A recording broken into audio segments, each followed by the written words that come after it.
Home Sweet Home Alone has 50 references from Home Alone and Home Alone 2 hiding in plain sight, and the first one pops up within the first 2 minutes, when Max Mercer has to pee because he drank too much soda, which is just like the soda-loving bedwetter Fuller.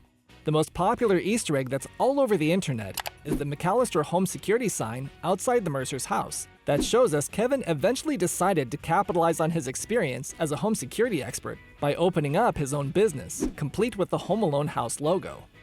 Once we're taken inside the Mercer's home, the scene is full of commotion just like the first Home Alone.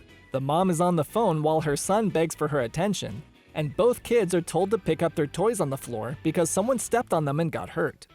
To escape the commotion in the house, Max retreats to the garage where he sits inside the family's SUV and watches Looney Tunes, which is just like Home Alone 2, when Kevin rides in a limo and watches the original Grinch cartoon that was created by the Looney Tunes animator Chuck Jones. In Home Alone, we see thought bubbles when Kevin recalled things people had said to him in the past. And the thought bubbles show up again in Home Sweet Home Alone when Jeff McKenzie is trying to recall Max's name from an earlier conversation, and when Pam McKenzie fantasizes about all the people that depend on her and Jeff to get the doll back. Max's family chaotically packs themselves into vehicles to rush off to the airport just like the McAllisters do in the first 2 movies. And Home Sweet Home Alone has its own jerk uncle Blake, to fill in for Kevin's jerk uncle, Frank. In one scene, it's established that the McKenzie's fridge is full of milk, which is a callback to when Kate McAllister mentions everyone needs to drink milk before their trip so they can get rid of it. The McKenzie's flubbed bell choir performance is similar to the McAllisters' flubbed choir performance in Home Alone 2. And when Max discovers he's home alone, we see a montage of him doing crazy things like Kevin did in the first film, such as binging on junk food, doing stunts down the stairs, and being disgusted at his siblings' personal belongings. The McKenzie family watches a sci-fi remake of Angels with Filthy Souls, and soon after, Pam waxes nostalgic by remembering past Christmases with her family, while John Williams' iconic score plays in the background, which is just like Home Alone, when Kevin sadly reminisces about his Christmas memories as he watches a family gathering from the street, with the same music playing in the background. Max has an irrational fear of older people when he fantasizes about being force-fed gross candy by a bunch of old ladies, which is similar to Kevin's irrational fear of older people in both Home Alone and Home Alone 2. One of the most publicized references in this film is a cameo of Kevin's older brother Buzz, who investigates the house alarm that went off at the Mercer's home when the McKenzies first tried to break in. And then later on, when Max's mom, Carol, realizes her son is missing, she reports it to the police to have someone go check on him, just like Kate did in the first movie. Coincidentally, Buzz is the one called in to investigate the house again, but because he was just there, and he believes this is a prank call from Kevin, he denies the distress call by saying, "I don't think so." Which we hear Kevin use in Home Alone at the grocery store. I don't think so. And the scene ends with Buzz calling his brother a trout sniffer, just like he did in Home Alone 2 during his fake apology scene. Beat that, you little trout sniffer. Max walks by a church nativity and pauses to admire it while missing his family, just like Kevin does in Home Alone. And both characters feel compelled to go inside where they hear a choir singing "O Holy Night." The McKenzies failed their second attempt to break into Max's house because the street was too busy, and then they decide to come back later, which is just like what happened to Harry and Marv when Kevin faked his house party. While Carol is trying to return home to Max, she causes a scene at an airport terminal just like Kate did in the first film.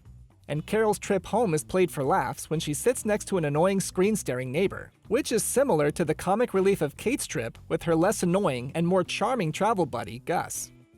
During the McKenzies' third failed attempt to break into the Mercer's house, they have a slippery fall down some icy stairs, just like Marv did in Home Alone.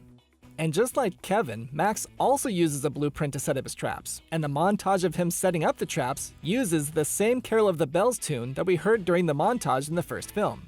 To kick off the slapstick shenanigans, Max holds a gun in a power stance just like Kevin does with his BB gun.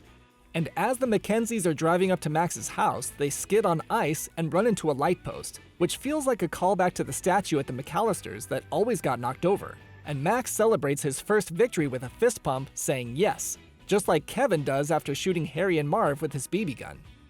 Once the McKenzies get out of their car, they slip on the icy driveway and do a classic Home Alone fall, just like Harry did on the icy steps at the McAllisters. Then when the McKenzies attempt to get up on the driveway, Pam awkwardly tries to get her balance, which looks very similar to Marv trying to get his balance on the green slime in Home Alone 2. Jeff gets tricked into eating some spicy cookies and dives headfirst into the snow, which calls back to Harry's headfirst dive into the snow to put out his flaming hair. Max throws exploding soda bottles at Pam, which feels like a loose reference to Kevin's brick throwing from Home Alone 2.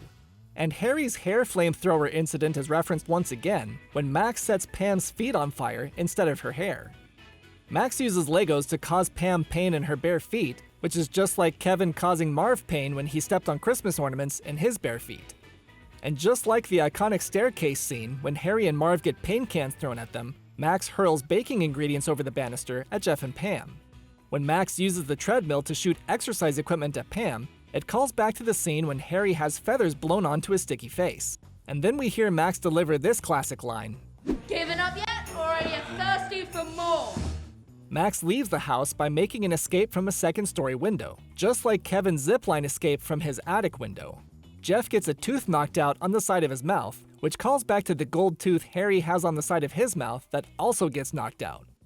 Pam's fall from the staircase looks just like Marv's fall through the floor in Home Alone 2. And it wouldn't be a Home Alone movie without the classic hands-on-the-cheeks pose, which the Mackenzie's nephew Ollie does near the end of the film.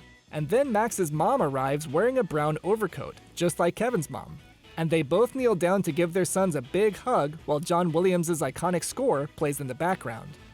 Click a video for more great content about Home Alone or other classic movies right here on Fun Fact Films.